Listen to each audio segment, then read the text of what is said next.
அப்போ அவங்க அந்த ஹாஸ்பிட்டலில் டாக்டர் வந்து நம்ம அவங்களுக்கு சரியான இது கொடுக்காதனால தானே அவர் பண்ணார். இதே இது அவங்க இது கரெக்டாக பண்ணியிருந்தாங்கன்னா அவர் ஏன் அவர் டாக்டரை கத்தியால குத்த போறாரு? புரியுது புரியுது. இப்போ நம்ம அவங்க ஏரியாவில் தான் இருக்கோம்.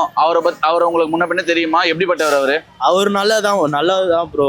நல்லவர் தான், எப்படின்னு கெட்டதெல்லாம் சொல்ல முடியாது, நல்லவர் தான். அவங்க எப்படின்னா மச்சானோட எல்லா ஃப்ரெண்டு தான், க்ளோஸ் தான். நீங்க அவரோட ஃப்ரெண்டு? ஓகே. அவர் எனக்கு தெரியும், நான் பழக்கம் தான். அவங்க ஃபேமிலிலலாம் அப்படி எதுவும் சொல்ல முடியாது ப்ரோ, எல்லாம் நல்லவங்க தான் ப்ரோ. எப்பவுமே அவர் இது முன்ன பின்ன அடிதடி அப்படிலாம் போவாரா, இல்லாட்டி தான் ஃபர்ஸ்ட் டைமா?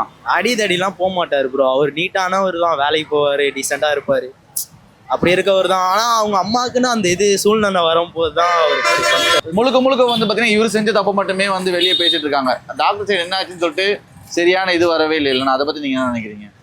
ஆமாண்ணா, அவங்க 6 மாசமா பெட்டில் இருந்தாங்க. டாக்டர் வந்து சரியான ட்ரீட்மெண்ட் எடுத்து அந்த 6 மாதத்துக்கு முன்னாடியே சொல்லியிருந்தான், இவன் வெளியே போய் வச்சு பார்த்து இருப்பான்.